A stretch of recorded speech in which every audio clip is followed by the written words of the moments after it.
Bom, você acha que o Brasil precisa de uma bomba atômica, Sakamoto? O que você acha dessa ideia de Renan Santos?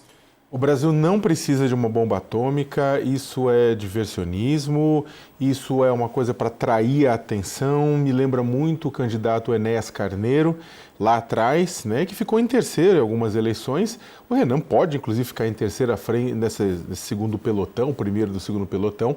E, nesse sentido, copia bastante essa estratégia. Uma estratégia que choca, uma estratégia que atrai. Tanto é que a gente está falando aqui sobre isso.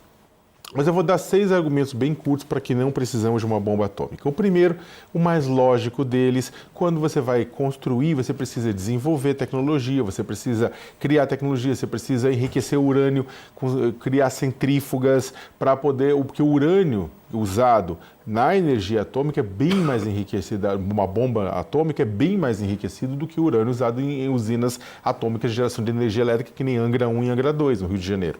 Então você precisa criar tudo isso. Isso significa tirar dinheiro da onde? Educação, saúde, transporte, segurança, ou seja, emprego, né, da vida das pessoas. O Brasil não tem dinheiro para isso, não tem dinheiro sobrando para isso. Segundo, tem um impedimento legal. O artigo 21 da Constituição diz que toda atividade nuclear em território nacional será apenas para fins pacíficos. Pode-se mudar a Constituição?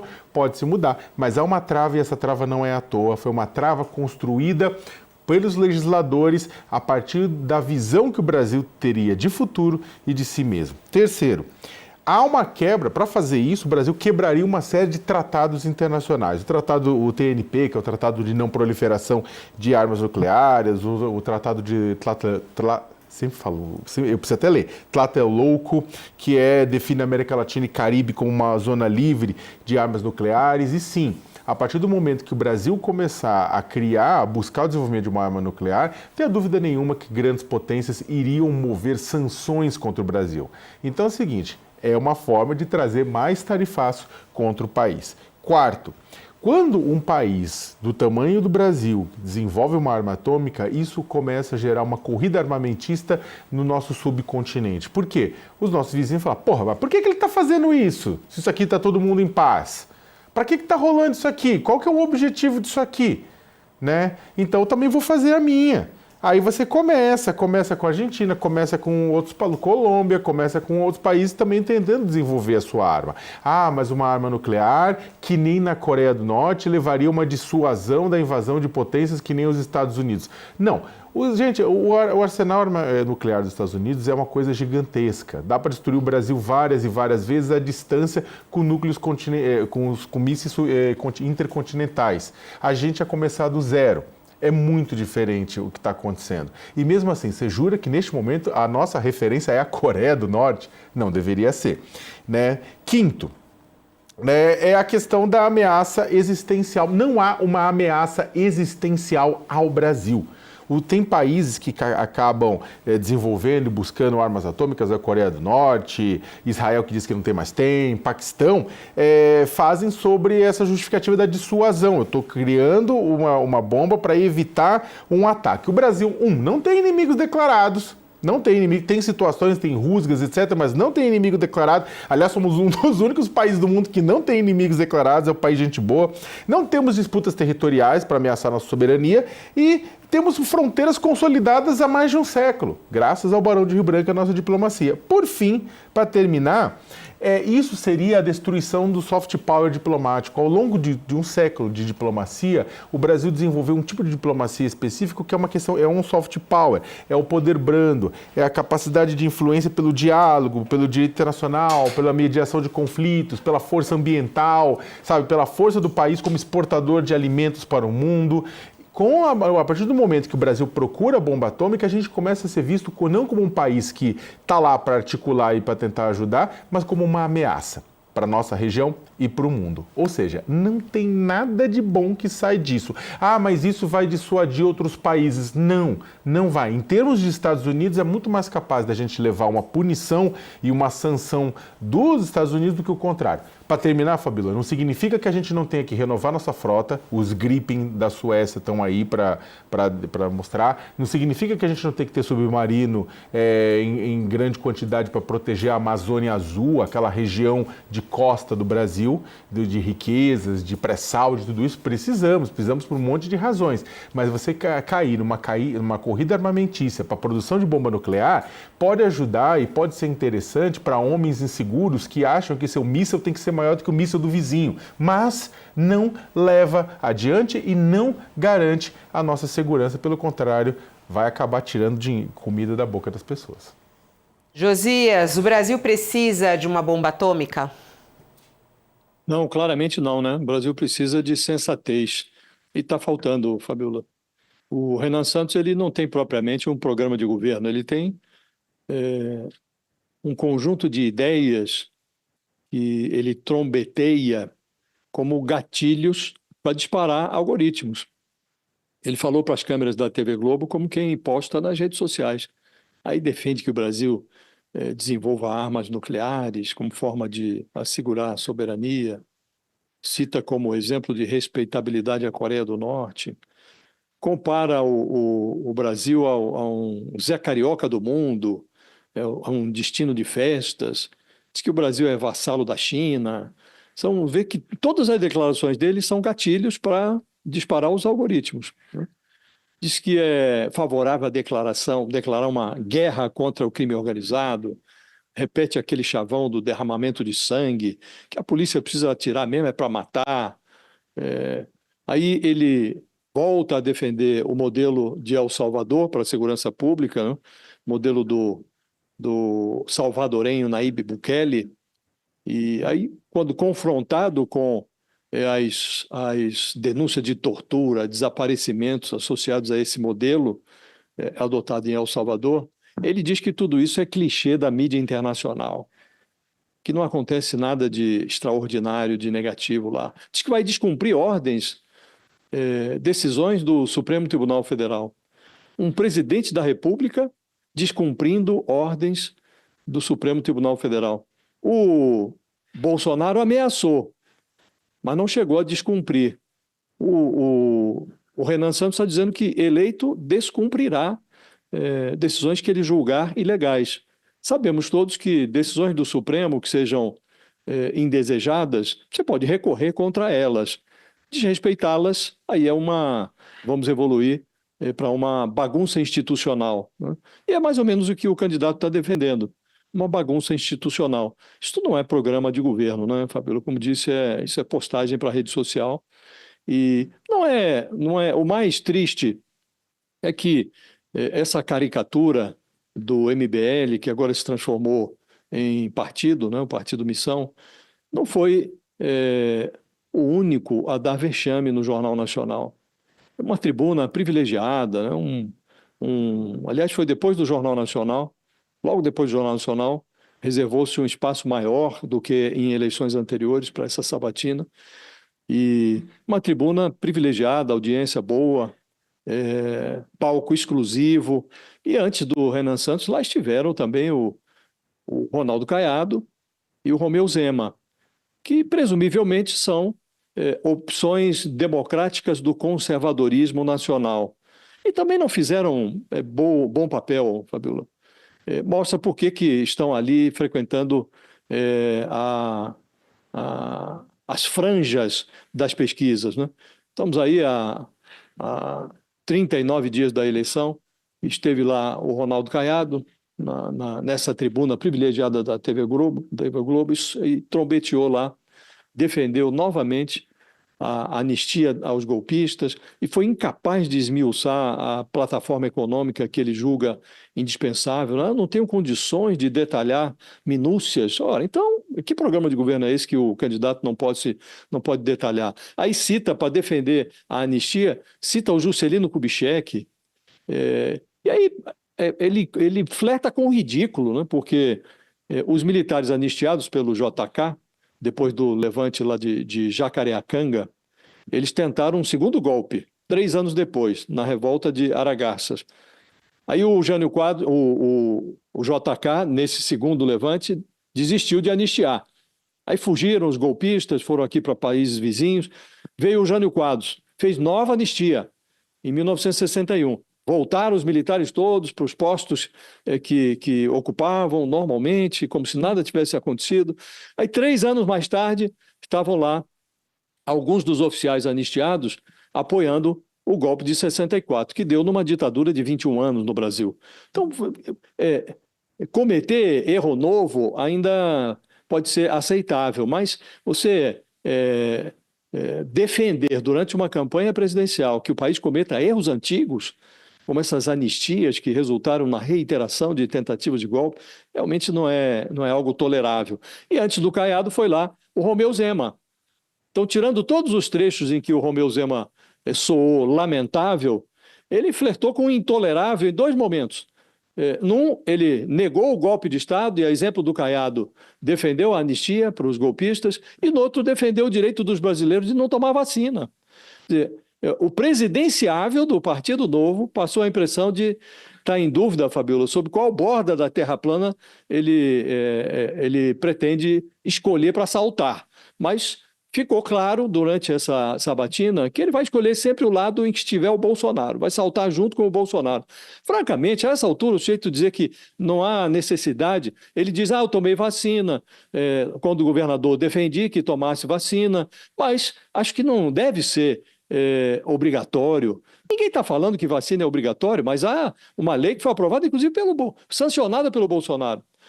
Ironicamente, uma lei sancionada pelo Bolsonaro, que prevê lá num artigo que, para enfrentar a emergência de saúde pública, as autoridades podem, inclusive, impor a vacina. A vacinação pode ser compulsória quando necessário. E o Supremo já decidiu inúmeras vezes que o direito individual não pode se sobrepor ao direito da coletividade. O sujeito não pode ter o direito de infectar o seu semelhante, né? Então, realmente é muito, muito lamentáveis as sabatinas todas. Do Renan, do Caiado, do Zema, ficou entendido por que eles estão na rabeira das pesquisas. E vamos ter agora o Lula, depois o Flávio Bolsonaro ainda, né? Falta também o psiquiatra Cury. Vamos ver como é que vão sair os 3. Hoje o Lula está marcado, né? O 4º entrevistado do JN. Há uma expectativa de como será essa entrevista do presidente Lula, que não deve ir no debate, mas vai na entrevista. O Sakamoto, a coluna do Sakamoto sobre o Renan é justamente sobre essa história do Supremo Tribunal Federal.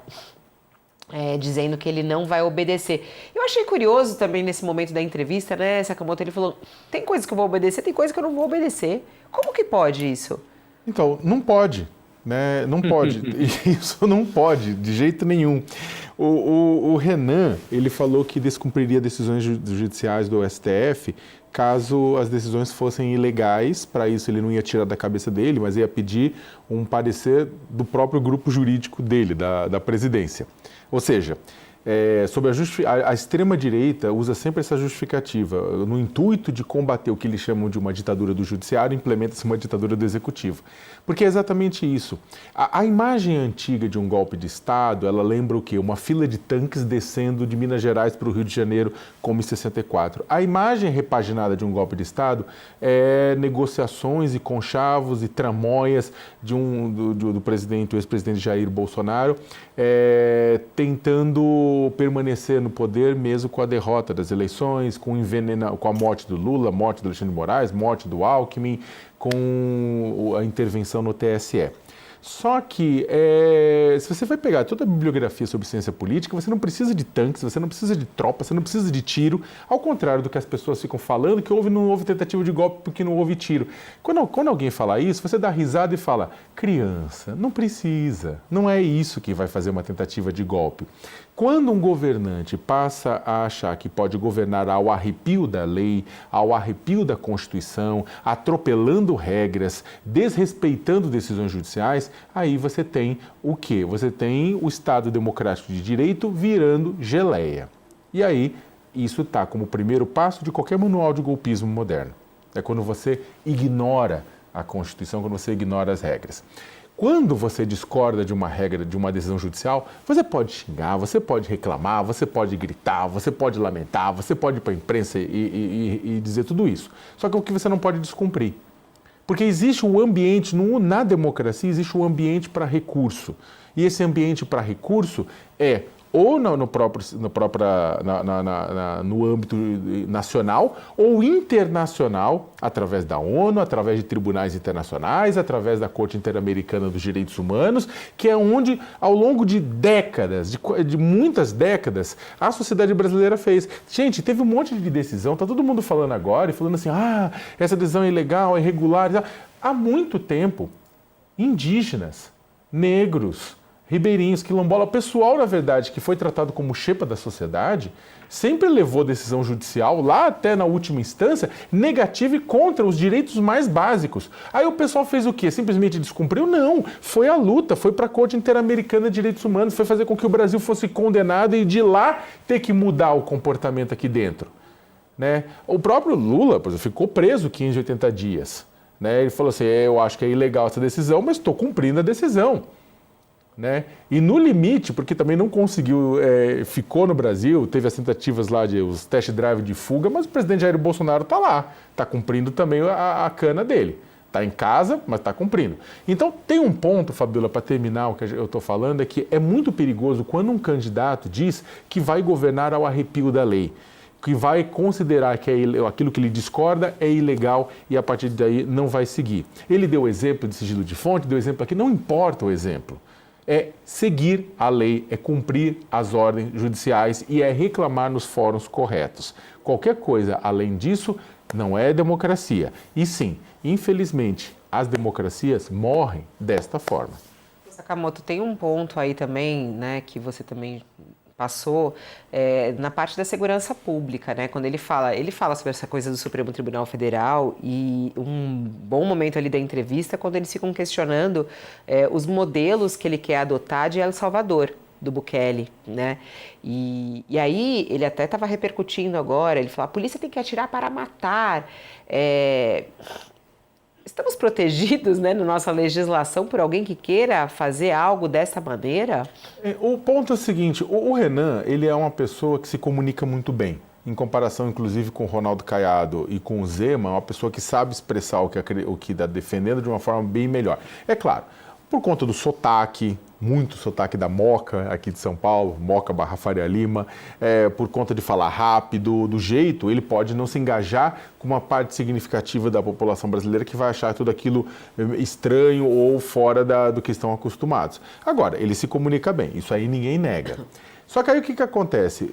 Ou seja, não estou falando da forma. Quando as pessoas falam ele foi mal no debate, eu falo, no formato, na forma, ele conseguiu se conectar com um público.